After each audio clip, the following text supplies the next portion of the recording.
जी चाहे कर लो इस तरह वफा का, तोड़े ना टूटे कभी, छोड़े ना छूटे कभी, जो धागा तुमसे जुड़ गया वफा का। এইটুকু শুনেই তোমাদের শান্ত থাকতে হবে, আর এইটুকু শুনিয়ে আমাকেও সন্তুষ্ট থাকতে হবে। হ্যালো বন্ধুরা, কেমন আছো সবাই? কেমন আছো সবাই বলো। এই যে যা হচ্ছে সেইগুলো নিয়ে দেখে শুনে সহ্য করে তোমরা সবাই ঠিক কেমন আছো? আমি জানি তোমরা অনেকে এটাই ভাবছো যে মেয়েটা ভালো হতে চাচ্ছে, মেয়েটা ভালো দিকে যাচ্ছে, মেয়েটা অলরেডি ভালো দিকে চলে গেছে, মেয়েটাকে ঠিক মতন থাকতেই দিচ্ছে না, তাই না? কার জন্য বলছো, আমার জন্য না মন্দিরার জন্য? আরে দুজনের ক্ষেত্রেই ঠিক। এই কথাটা না, এই লাইনগুলো না দুজনের জন্যই বরাদ্দ। মন্দিরার জন্যও যেমনি বরাদ্দ, আমার জন্যও কিন্তু বরাদ্দ। তো এইগুলো ভেবেই তোমরা ভালো থাকো যে কমসে কম এরা ভালো পথে রয়েছে, এরা ভালোটা করতে চাইছে, এরা নিজেদেরকে সংশোধন করে ফেলেছে। আর সংশোধন করে ফেলেছি বলেই চারিদিকে এত জ্বালা পোড়া। মানে আমরা ভালো হতে পারছি না, তোরা ভালো হবি? সেটা তো হবে না, সেটা তো হতে দেব না, সেটা তো চলবে না। তো এই যে ফিলিংস না একটা, এটা নিয়েই ভালো থাকতে হবে। তো আশা করছি তোমরা সবাই ভালো আছো। আর এরকম যে তোমাদেরকে বোঝাতে পারে সে ভালো না থেকে বা তারা ভালো না থেকে যায় কোথায়, তাই না? তো টাইটেল থাম্বনেলে আজকে যে কোনো একটা জায়গায় মারুর নামটা অবশ্যই নেব, বাট ওকে নিয়ে আমার কোনো কথা নেই না, এরকমটা মোটেই না। যে এরকম হুমকি চমকি আগেও দেওয়া হয়েছে, যখন মারুকে নিয়ে ভিডিও আমি করেছি, উচিত কথা বলেছি। তো সেই সময়ও বলা হয়েছে যে যখনই মারুর এগেনস্টে ভিডিও আসবে তখনই মন্দিরের পাস্ট নিয়ে ঘাটাঘাটি হবে।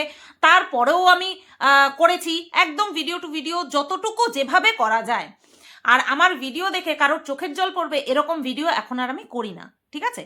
তো পুনরায় তোমরা শুনছো সেরকমটা শুরু হয়েছে। আসলে কি বলো তো, এদের আইডিয়া নেই, এই যে যারা চিৎকার করছে না, হেদিয়ে মরছে চিৎকার করে করে, যে এর বিরুদ্ধে যদি নামে ওর বিরুদ্ধেও নামবে, এরকম আর কি কন্ডিশন রাখছে। তো কন্ডিশন কয়েকদিন পরে, চলো ছাড়ো সেইটু কথা বাদ দিই। তো যেটা বলছি যে এই যে চিৎকার চেঁচামেচি করছে যে মারুর এগেনস্টে একটা প্রেগনেন্ট মহিলা। আচ্ছা, প্রথম যখন আমি মারুকে নিয়ে কথা বলছিলাম তখন কি মারু প্রেগনেন্ট ছিল? না, আমি জানি তো না, ছিল না। যাই হোক, এই সমস্ত আন্তাবড়ি কথা নিয়ে না বললেই ভালো, না বলাটাই ভালো। এত ভাও নেওয়ার মতন কোনো কাজ করেনি যে এত ভাও দেব। শুধুমাত্র আমার হাসি পেল একটা প্রেগনেন্ট মহিলা, একটা প্রেগনেন্ট মহিলা যেই প্রেগনেন্সি নিয়ে এরা এখন এই ঝান্ডা লেহরাচ্ছে না, ঝান্ডা উড়াচ্ছে, এই প্রেগনেন্ট হতে পারছি না সেই নিয়ে এরা কি কাটাছেড়া করেছে, ইভেন এখনও করে চলেছে, তাই না? হাস্যকর। ওপর থেকে ভগবান হাসতে হাসতে হয়তো তার দাঁতই খুলে পড়ে গেছে যে এত ভণ্ডামি, এত হিপোক্রেট। আমি যাদেরকে সৃষ্টি করেছি তাদের মধ্যে কিছু কিছু এতটা হিপোক্রেট। তো এরকমই হয়, এই কন্ট্রোভার্সির জগতে এরকমই হয়। আর সমস্তটা বুঝে শুনে যে এতটা হিপোক্রেট সবকটা, তো তাদের জন্য কিছু করা থেকে বিরত রাখা, এতটা দুর্বল আমরা নই, তাই না বলো? এতটা দুর্বল আমরা নই। বহুত পথ অতিক্রম করেছি, বহুত চড়াই উতরাই পথ অতিক্রম করে আজকে এইখানটায় দাঁড়িয়ে আছি। এদের এই সমস্ত ফালতু আন্তাবড়ি বকাতে থরিয়ে আসে যায়? কোনো দিন না, কখনো না। এবার আসি মারু। বাবা, মারু তো দত্তক কন্যা হয়ে গেছে। কত মানুষে মারুকে দত্তক নিয়েছে দেখেছো? বাপরে বাপ, মধু আন্টি তো দেখছে বাপ আর ভাবছে এই সত্যি আমি নেই তাতে কি, সারা ওয়াইটি আমার মেয়ের মা বাবা মাসি পিসি জ্যাঠা কাকি কাকা দাদু ঠাকুরদা ঠাকুমা দিদা এই পুরো রিলেটিভ একেবারে বংশ নিয়ে চলে এসেছে। উদ্বাস্তুর মতন মারুর মানে আর কি ওটাকে কি বলে, ফ্যামিলি মেম্বার হয়ে গেছে। তো একটাই কথা বলবো, যেই সময়টা মারুর ক্রিটিক্যাল সিচুয়েশন ছিল সেই সময়টাতে পাশে ছিলাম। তো সেটা ও কোনোদিনও হয়তো ওটাকে কি বলে বলো না, ভাবেইনি যে আমার উপকার করছে বা আমার সাথে রয়েছে, আমার সঙ্গ দিচ্ছে, এটা কখনো ভাবেইনি। নতবা মানুষের ভেতরে না ওই কৃতজ্ঞতার যে একটা পোকা থাকে, সে বিবেক থাকে, যেটাকে আমরা বিবেক বলি, সেই বিবেকটা কোনো না কোনো সময় চাগর দিয়েই উঠতো, তাই না? একটা বারের জন্য যার চাগর দেয়নি তার কাছ থেকে আর ওই বিবেকের আশা করা, যে তার বিবেক আছে, আছে কিনা সন্দেহ, বিবেকের আশা করা এটা কিন্তু সম্পূর্ণই বৃথা।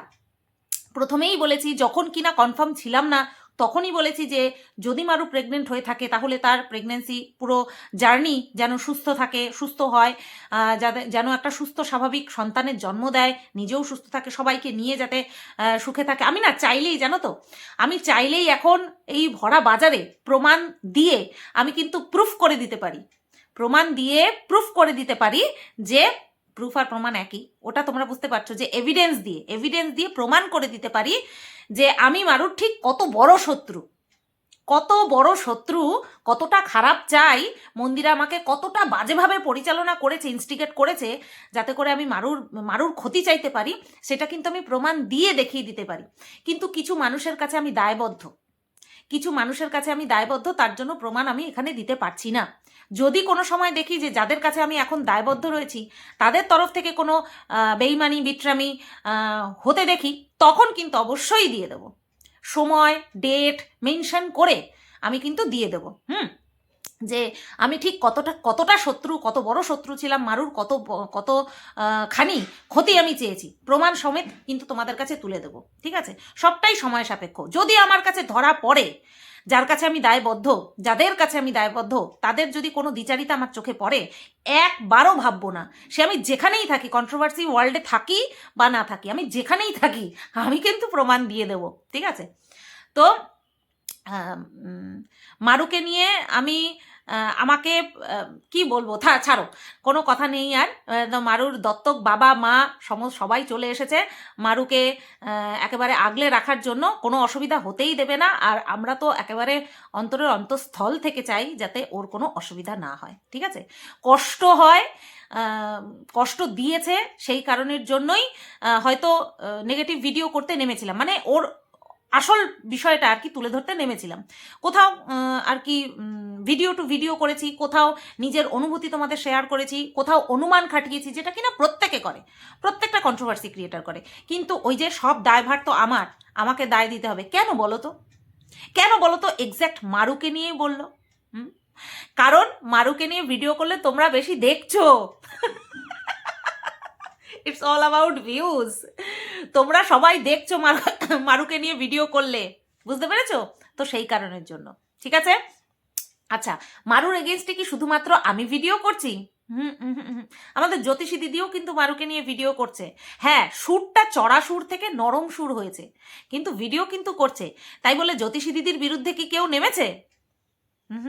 কারণ জ্যোতিষী দিদির ভিউজ আমার ভিউজের থেকে ছাপাতে পারে না, ছাপিয়ে যায় না মারু রিলেটেড ভিডিওতে। ঠিক আছে, মারু রিলেটেড ভিডিওতে আমার ভিউজের থেকে জ্যোতিষী দিদি বলো বা আরও যেই সমস্ত ক্রিয়েটাররা ভিডিও করে মারুর বিরুদ্ধে, তাদের ভিউজ ছাপায় না।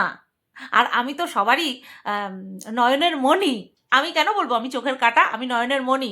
সকালবেলা চোখ খুলেই আমার চ্যানেল সার্চ করে, অথবা সাবস্ক্রাইব হয়তো করেও রেখেছে, সাবস্ক্রাইব না করলেও সার্চ করে দেখে। বুঝতে পেরেছো? তো ভিউজ ম্যাটার্স। এখানে যদি আমার ভিউজ না হতো, প্লাস যদি আমি মন্দিরের সঙ্গে আমার সম্পর্কটা একেবারে আলু সেদ্ধর মতন মাখো না হতো, তাহলে কারোর জ্বালা যন্ত্রণা হতো না। আমি কি ঠিক বললাম? আরে না, তুই যদি এরকমও করিস তাতেও লোকের জ্বালা যন্ত্রণা হয়। সত্যি।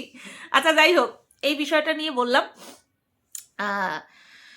এবার তোমরা গতকালকে মারুর ভিডিওর থাম্বনেলটা দেখেছো? ড্রাই ফ্রুট নিয়ে। ডাকলেও বুলাতি হ্যাঁ পর জানে কা নেই। হ্যাঁ, ডাকবে কিন্তু আমি যাব না। বুঝতে পেরেছো? কাকে উদ্দেশ্য করে এই ড্রাই ফ্রুট? কাকে উদ্দেশ্য করে ঠাকুরনগর আসলে পরেই ঠাকুরনগর বারবার লেখা থাকে, বড় করে লেখা থাকে? কাকে উদ্দেশ্য করে? তোমরা সবাই জানো। আচ্ছা, এইবার বলি, মন্দির আজকে একটা ভিডিও করেছে যেখানে ও কিছু কথা বলেছে, যেটা কিনা ও গতকালকেই আর কি ভিডিওটা বানিয়ে রেখেছিল, আজকে সকালবেলা শুধু আমাদের কাছে এসেছে। আচ্ছা, ভিডিওর মধ্যে ও ওর কিছু ডিসিশন জানিয়েছে, একেবারেই একান্ত ব্যক্তিগত ডিসিশন, যার জন্য যেই ডিসিশন নেওয়ার আগে ও ও সোমনাথের সঙ্গে পর্যন্ত আলাপ আলোচনা করেন। আচ্ছা, এই ডিসিশন নিতে কিসের জন্য বাধ্য হয়েছে বলো তো? হঠাৎ করে কেন? হঠাৎ করে না, মানে অনেকদিন ধরেই তো চলছে বিষয়টা। কেন হঠাৎ করে? কারণ গতকালকে সোমনাথ একটা লাইভ করেছিল, যেখানে শুধুমাত্র সোমনাথের রিলেটেড, জীবন রিলেটেড, অন্য কোনো কিছু XYZ রিলেটেড কোনো কথা হয়নি, শুধুমাত্র সমস্ত কমেন্ট আমাকে নিয়েই ছিল, আমাকে নিয়েই ছিল। মানে আমার মনে হয় আমি মরে গেলে মনে হয় পুরো পৃথিবী থেকেই, ওয়াইটি থেকে না, আমি পুরো মরে গেলে মনে হয় এরা নিজেদের বাড়িতে আমার নামে মনে হয় 5টা বামুন ডেকে খাওয়াবে। আমার যা মনে হচ্ছে, বিশ্বাস করো, এরা এতটা জ্বলে পুড়ে যাচ্ছে আমাকে নিয়ে, আমার সঙ্গে যে কোনো কারোর XYZ যে কোনো কারোর সম্পর্ক নিয়ে এরা এতটা জ্বলে পুড়ে যাচ্ছে। আর সেখানে মন্দিরা 5 লাখের চ্যানেল, একটা বড় ব্লগার, সেখানটায় ওরা আমাকে নিয়ে, এই সমস্ত মানুষগুলো আমাকে নিয়ে এতটা জ্বলে পুড়ে মরছে, আমি মরলে মনে হয় এরা নিজেদের বাড়িতে 5টা বামুন ডেকে খাওয়াবে, আমার শ্রাদ্ধানুষ্ঠান ঠিক করবেই করবে আত্মা শান্তির জন্য আমার। আমি শুধু তাই ভাবছিলাম, আমি মনে একটা কমেন্টও করেছি রিন্টুকে, যে রিন্টু আমি মনে মরে গেলে এরা শান্তি পাবে, বুঝতে পেরেছো? তো যাই হোক, সোমনাথ, আমি প্রথম থেকে লাইভটা দেখা শুরু করতে পারিনি, কারণ আমি লাইভ করছিলাম, তো লাইভ শেষ করে গয়নার নিচ্ছিলাম, অর্ডার নিচ্ছিলাম, তো সেই কারণের জন্য আমি শুরু থেকে দেখতে পারিনি। তো সোমনাথ লাইভ একটা করেছে, সেখানটায় অনেক কিছু বক্তব্যও রেখেছে। বক্তব্যর মধ্যে আমাকে রিলেটেড কথা কিছু বলেছে, এবং যেই কথাগুলো বলেছে সত্যি খুব ভালো লেগেছে, যে এত কিছু সহ্য করার পরে এই যে একটা প্রাপ্তি, হ্যাঁ, কেউ মন থেকে বুঝতে পারছে, কেউ মন থেকে রিয়েলাইজ করতে পারছে যে হ্যাঁ, মানুষটা খারাপ না, ওই পরিস্থিতি পারপাস ভিডিও বানিয়েছে, হ্যাঁ, পরিস্থিতি পারপাস ভিডিও বানিয়েছে, যেরকম পরিস্থিতি ছিল সেইভাবেই আর কি সমস্ত কিছু ঘটনা ঘটেছে, কিন্তু মানুষটা খারাপ নয়, এইটা কিন্তু সোমনাথ মন থেকে বুঝতে পেরেছে, এবং সেই কারণের জন্যই কিন্তু ও বেশ কিছু কথা কিন্তু লাইভ চলাকালীন বলেছে, যেটা দেখে আমারও সত্যি ভালো লেগেছে। এই যে যেমন কোনো ভিডিও লিঙ্ক যদি মন্দিরের কাছে আসে, আমার করা কোনো ভিডিও লিঙ্ক যদি মন্দিরের কাছে আসছে, সেটা আমাকে পাঠাচ্ছে, আমি 2 সেকেন্ড সময় নিচ্ছি না, যতটুকু দেখছি, টাইটেল থাম্বনেলটা দেখছি, ভিউজটা দেখছি, সেই অনুযায়ী আমি দেখতে দেখতে দেখতে দেখতে সে ভিডিও প্রাইভেট তো করছি, সাথে আরও যে কটা 2 বছর পুরনো যে কটা ভিডিও আছে সব কটাই প্রায় প্রাইভেট করে দিচ্ছি, মন্দিরা রিলেটেড, ঠিক আছে, ভালো হোক মন্দ হোক সমস্ত ভিডিওই আমি প্রাইভেট করে দিচ্ছি, ঠিক আছে। তো এই বিষয়গুলো কিন্তু ওরাও বুঝতে পারছে, আর এইগুলো, আমি বলেছি না, এত বড় স্বার্থত্যাগ সহসা সবাই করতে পারে না, কারণ ওরা কিন্তু বলেছিল যে স্ট্রাইক দেওয়া, তো আমার তো স্ট্রাইক দেওয়ার জায়গাই ছিল না, আমার কোনো ভিডিওতেই, যে এত ভিডিও প্রাইভেট করেছি না, কোনো ভিডিওতেই ওদের স্ট্রাইক দেওয়ার কোনো জায়গা ছিল না, সেখানে তো আমি রেখেই দিতে পারতাম যে না রে, আমি ভিডিও প্রাইভেট করলে কিন্তু আমার চ্যানেলটা নষ্ট হয়ে যাবে। তো সেখানটায় আমি একবারও ভাবিনি, ওরা যখনই পাঠাচ্ছে আমি তখনই তৎক্ষণাৎ করে দিচ্ছি। তো এই যে স্বার্থত্যাগ, আত্মত্যাগ, এইটা তো সবাই করতে পারে না, তো এই জিনিসগুলোই কিন্তু আমাদের সম্পর্কের যে একটা ভিত, সেটা যে কতটা মজবুত সেটাই কিন্তু প্রুফ হচ্ছে, বারবার আমাদের একে অপরের কাছে প্রুফ হচ্ছে। তো সেইখান থেকেই দাঁড়িয়ে যেই সোমনাথ আঙুল বাগিয়ে বলেছিল সুতোবাদীর জন্য আমার সংসার খারাপ হচ্ছে, আমার সংসার ভাঙছে, সেই সোমনাথই কিন্তু বলছে যে তোমাদের শত্রু হলেই যে আমারও শত্রু হতে হবে, এরকমটা না। তো গর্ববোধ তো অবশ্যই হচ্ছে, গর্বে চোখে জলও চলে এসেছে গতকালকে, লাস্ট পর্যন্ত আর নিতে পারিনি, নিজে লাইভ খুলে বসে পড়েছি, যে ঠিক আছে চলুক, আমি রেকর্ডেড লাইভ দেখে নেবো, কমসে কম ওই কমেন্টগুলো তো আমাকে দেখতে হবে না, ওই কমেন্টগুলো পড়ে ওর যেই রিয়াকশন আমি দেখছিলাম, ফেসের যে রিয়াকশন দেখছিলাম, ওটা বড্ড পেইনফুল ছিল। অ্যাকচুয়ালি আমাদের সম্পর্কটা বন্ধুরা এখন এমনই হয়ে দাঁড়িয়েছে না, মানে আমরা একে অপরের কষ্টে কষ্ট পাই, এটা হচ্ছে সবচেয়ে বড় পাওনা, জানো তো।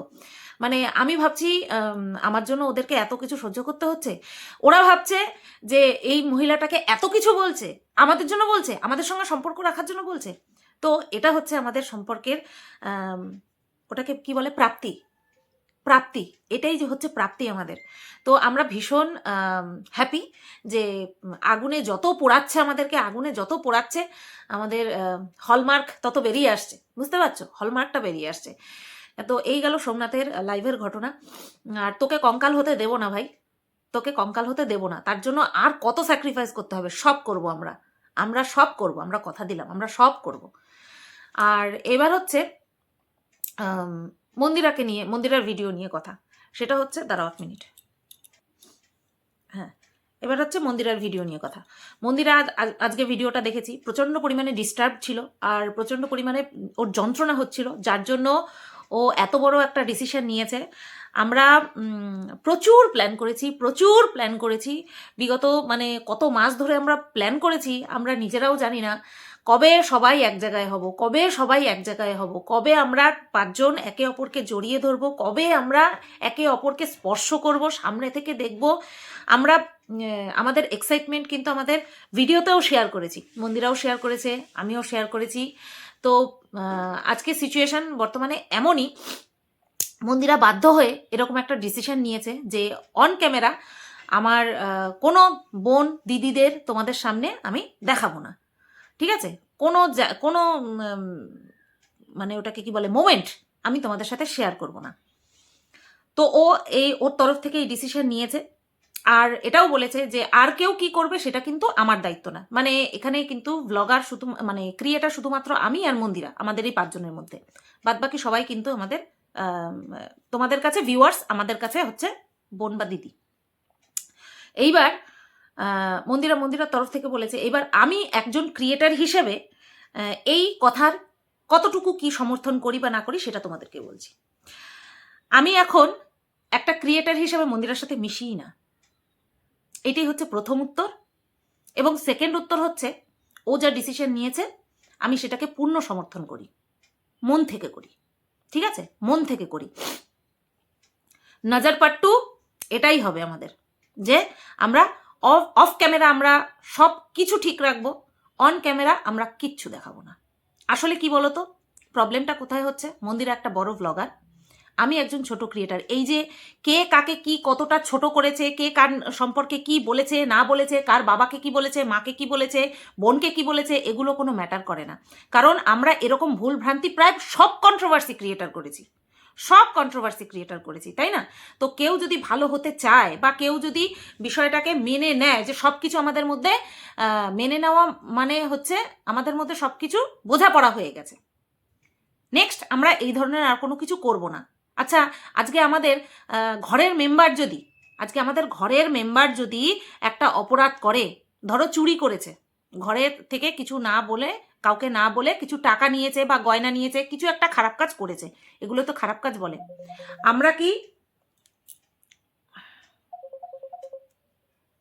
আমরা কি সেই সন্তানকে বা সেই সদস্যকে সংসার থেকে বের করে দিই কি না? তো তাকে বোঝাই, শোনাই, তাকে কোনটা ঠিক কোনটা ভুল সেটা বোঝাই, তারপরে তার সঙ্গে সবকিছু তাকে বুঝিয়ে আবার তাকে আপন করে নিই। আমাকে সেটা করতে দিচ্ছেই না, দেবেই না।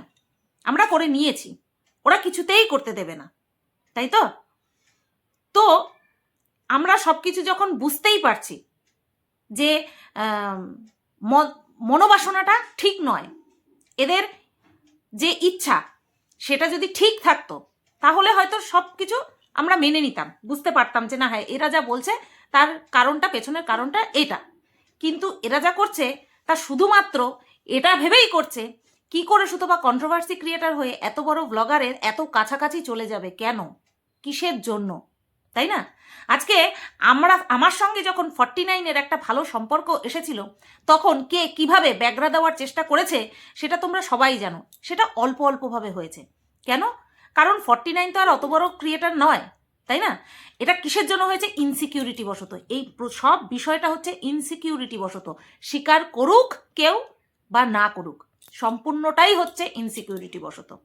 তো এদের ইনসিকিউরিটি নিয়ে পড়ে থাক। এরা যদি ভেবে থাকে যে আমি মন্দিরের সঙ্গে সখ্যতা করছি বা আমাদের সম্পর্ক ভালো করছি শুধুমাত্র ভিডিওতে দেখাবো তাই, ভিউজ আর্ন করবো তাই, চ্যানেল দাঁড় করাবো তাই, তো আজকে তাদের সেই ভুল ধারণাটা মন্দিরা ভেঙে দিয়েছে এবং আমি তাতে পূর্ণ সমর্থন জানাই।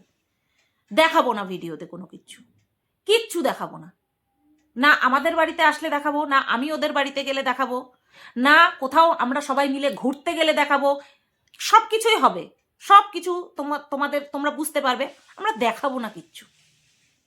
কষ্ট হচ্ছে কিসের জন্য জানো? তাদের কথা ভেবে যারা আমাদের মতন সেম এক্সাইটেড ছিল, আর আমাদের এই মিলটা দেখে তারা কি খুশি হয়েছিল, তারা আশীর্বাদ করছিল আমাদের সম্পর্কটাকে। আমার কষ্ট হচ্ছে শুধু তাদের কথা ভেবে। যে এরা চেয়েছিল আমাদের সব বোনগুলোকে একসাথে ক্যামেরাতে দেখতে। আমরা ঠিক কীরকমভাবে উদযাপন করি যে আমাদের সবার একসাথে দেখা হলো, কারণ একজন তো এক এক প্রান্তে থাকি আমরা, সেই কারণের জন্য। যেমন কিনা পায়েল মেক্সিকোতে থাকে, ওর কি আসা সম্ভব বলো তো? 40 ঘন্টা ফ্লাইটে, আসতে 40 ঘন্টা, যেতে 40 ঘন্টা, 3টে ফ্লাইট চেঞ্জ করতে হয়, সম্ভব সব সময় আসা? সম্ভব না তো। তাই বলে কি আমরা দেখা করব না? অবভিয়াসলি দেখা করব। আমাদের মধ্যে সব কিছু ঠিক থাকবে, শুধুমাত্র ফোনটা অন করব না, ক্যামেরাটা অন করব না। আর এতেই যদি এদের আত্মার শান্তি হয়, তো আমরা এদের আত্মার শান্তি সব সময় বজায় রাখার চেষ্টা করব। শুধু কষ্ট হচ্ছে তোমাদের জন্য। এবার তোমরা বলো তোমরা কি চাও? তোমরা আমাদের এই সিদ্ধান্তে খুশি তো আমরাও খুশি, আর যদি তোমরা এই সিদ্ধান্তে দুঃখী হও তাহলে আমরাও সত্যিই দুঃখী। কারণ আমরা দেখেছিলাম আমাদের কমেন্ট বক্সে তোমরা কতটা চেয়েছিলে। তোমরা জানো কত দিদিরা, কত বোনেরা কত রিকোয়েস্ট করে আমাদের, বা একটা ওটাকে বলে না, ইস আমিও যদি তোমাদের ওই গ্রুপটাতে থাকতে পারতাম, শুধু বা আমি কি ওই জায়গা তোমার কাছে নিতে পারিনি? মন্দিরার কাছেও কিন্তু এরকম আসে। তাহলে কত মানুষ ভালোবাসে আমাদের এই সম্পর্কটাকে, কত ভালো চোখে দেখে আমাদের এই সম্পর্কটাকে, তাই না? কত ভালো চোখে দেখে। আর সেখানটায় কিছু মানুষ, কিছু কুমতলবী মানুষের জন্য আজকে আমাদের এই ডিসিশন নিতে আমরা বাধ্য হলাম। এরা যদি ভাবে যে আমাদের সবটাই ডিজিটাল, তাহলে এরা চরম ভুল করছে, চরম ভুল করছে। আমরা আমাদের জীবনের শান্তি, আমরা আমাদের জীবনের যে বলে না ওটাকে, আরে বলো না, সমস্ত কিছু এই গ্রুপটার থেকে সঞ্চয় করি, এই গ্রুপটার থেকে আমরা সঞ্চয় করি। এই আমরা কথা বলি, তোমরা আইডিয়া করতে পারবে না আমরা যখন গ্রুপে কথা বলি আমরা কোন লেভেলে চলে যাই। এই ইউটিউবে কোনো যোগাযোগই থাকে না আমাদের। এই ইউটিউব নিয়ে কি হচ্ছে আমাদের কনভারসেশনের মধ্যে থাকেই না। হ্যাঁ, কিছুটা সময় আমরা ইমোশনাল ফুল হয়ে গিয়েছিলাম মারুর প্রেগনেন্সিকে নিয়ে। আমরা রীতিমতন প্রচণ্ড পরিমাণে আবেগে বিহ্বল হয়ে পড়তাম। এই করতাম, যদি যোগাযোগ থাকতো ওই করতাম, যদি হতো আমরা এই নিয়ে চলে যেতাম, ওই নিয়ে চলে যেতাম, ওরে করে রান্না করে খেতে হতো, আমরাই কত কিছু আলোচনা করেছি, ভুল করেছি আমরা, বিশাল বড় ভুল করেছি আমরা। কতবার যে এরকম ইমোশনাল ফুল হয়ে গেলাম সত্যি আইডিয়া করতে পারছি না। তবে হ্যাঁ, বিশ্বাস করো, সব এই যে যন্ত্রণা, এই যে এটা তো যন্ত্রণার ফেজ যাচ্ছে, এইভাবে কাটাছেড়া করছে তো আমাদের, এই যন্ত্রণার ফেজ থেকে একটা পরম শান্তি কি জানো তো? আমাদেরকে যত আলাদা করতে চাচ্ছে, যত ছিঁড়ে ফেলতে চাচ্ছে, আমাদের উপরের চামড়াগুলোকে যত টেনে ছিঁড়তে যাচ্ছে, আমাদের বন্ডিং তত স্ট্রং হচ্ছে। আমি এটা ফিল করেছি, তত স্ট্রং হচ্ছে। আর আমি না নিঃশ্বাস প্রশ্বাস মাপতে পারি, মানুষের কি ফিল হচ্ছে, মানুষ কি নিঃশ্বাস যে ফেললো বা নিচ্ছে কি ফিল করছে, এটা কিন্তু বড্ড আমি ফিল করতে পারি। তো সেখান থেকে দাঁড়িয়ে আমি এটা বুঝতে পারছি আমাদের সম্পর্কে যত আঁচড় কাটার চেষ্টা করছে, আমাদের সম্পর্ক তত মজবুত হচ্ছে, পিওর হচ্ছে। কারণ আমরা একে অপরের জন্য এত ত্যাগ করছি না, ওই ত্যাগে আমাদের সম্পর্ক আরও বেশি মজবুত হয়ে যাচ্ছে। কারণ আমরা বুঝতে পারছি আমাদের জীবনে একের কাছে অপরের মাহাত্ম্য। এবার তোমাদেরকে কিছু অবজেকশন বলি, অবজেকশন মানুষ জানাচ্ছে। 1 নম্বর অবজেকশন, আমি কেন মন্দিরাকে নিয়ে যে সম্পর্ক সেটা বেশি বাড়িয়ে চাড়িয়ে বলি, মাখো করে বলি। সিরিয়াসলি আমাদের সম্পর্ক যতটা গভীর তার এক আনাও আমি ভিডিওতে বলি না বা দেখাই না। এবার ধরো আমি ব্লগ ভিডিও করছি, ধরো রান্না করছি, আমি মন্দিরার ভিডিও দেখছি, সেটা যদি আমি দেখাই, এই যে দেখো আমি বোনের ভিডিও দেখছি, এটা কোনো বাড়িয়ে চাড়িয়ে বলা না। আমরা এক জায়গায় ঘুরতে গেছি, থাবড়াথাবড়ি করবো, চুলোচুলি করবো, নাকি জড়াজড়ি করে একটা জিনিস ফিল করব যে এই দেখ কি সুন্দর ভিউটা, দেখ কি দারুণ লাগছে, এরকমই তো করব। তো এটা কি কোনো জায়গা থেকে বাড়ানো চড়ানো না। আর আমার কন্ট্রোভার্সি, আমি তো করি অন্যকে নিয়ে সমালোচনা, সেটা হোক পজিটিভ, হোক নেগেটিভ, হোক নিউট্রাল সমালোচনা, করবই তো অন্যকে নিয়ে। তো সেখানে আমি যদি মন্দিরাকে নিয়ে কোনো কথা বলি, মন্দিরা 1000বার আমার মুখের মধ্যে আসবে সেই 10-20 মিনিটের ভিডিওতে, 30 মিনিটের ভিডিওতে। তো এটা তো বাড়িয়ে ছাড়িয়ে না, এটা হচ্ছে জাস্ট এক্সকিউজ দেওয়া। আসল কারণ হচ্ছে ইনসিকিউরিটি। এটা মানে আঁচড় কেটে নিজের গায়ে লিখে দিলেও আমি বিশ্বাস করি না যে ইনসিকিউরিটি ছাড়া অন্য কিছু, বা কারোর ভালো চেয়ে বলছে। 1 নম্বর, কেউ এই কন্ট্রোভার্সি ক্রিয়েটাররা যদি মন্দিরার ভালো চেয়ে আমাকে সরাতে চাইতো, তাহলে মন্দিরাকে কষ্টই দিত না। এই ধরনের পিছনের ইতিহাস টেনে টেনে আমি কি বলেছি না বলেছি সেইগুলো টেনে টেনে ওকে কষ্টই দিত না, ইম্পসিবল। আমরা ক্ষত সারানোর জন্য আমরা সেই ক্ষতকে আঁচড়াই না, আঁচড় দিই না, তাতে মলম লাগাই, তাই না? পুরো পরিষ্কার হিসাব। 2 নম্বর মানে হচ্ছে এটাকে কি বলে এক্সকিউজ, সেটা হচ্ছে আমি কেন মন্দিরা আর মারুর মধ্যে যা হয়েছে সেটা কেন আমি ভিডিওতে বলছি। গজব, আমি শুরুর থেকে রয়েছি ওদের দুজনের মাঝখানে, আর দুজনের মাঝখানে কি দুজনের সাথে ছিলাম, তা আমার পক্ষে এই সমস্ত বিষয়গুলো জানা কোয়াইট ন্যাচারাল, ভেরি ন্যাচারাল। তো যেগুলো আমি জানি সেগুলো আমি কন্ট্রোভার্সি করার সময় প্রয়োগ করাটাও ভীষণ কমন বিষয়। তো সেইগুলো যখন আমি করছি সেগুলো এরা এক্সকিউজ হিসেবে ব্যবহার করছে। ভাবতে পারছো ইনসিকিউরিটি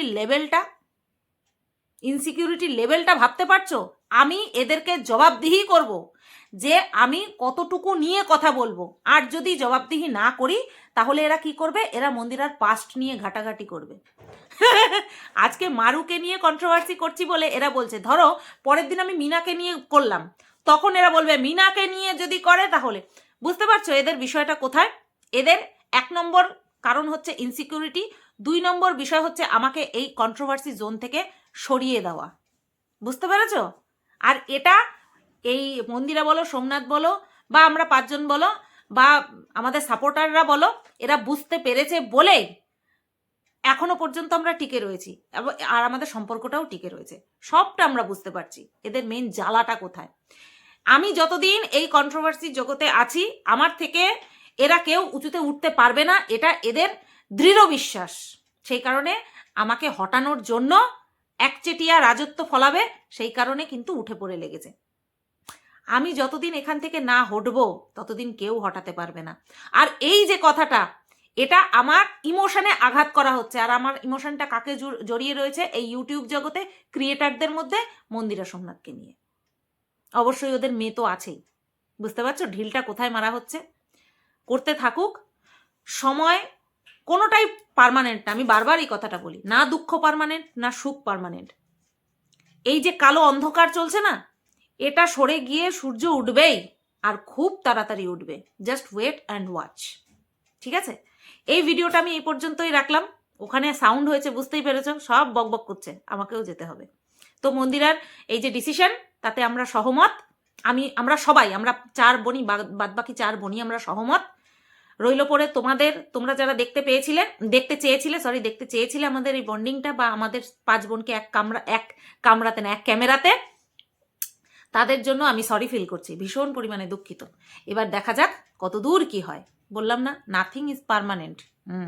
চলো টাটা, সবাই ভালো থেকো, সুস্থ থেকো, আর কোনো রকম কোনো নেগেটিভিটিতে একদম মন খারাপ করবা না, ঠিক আছে?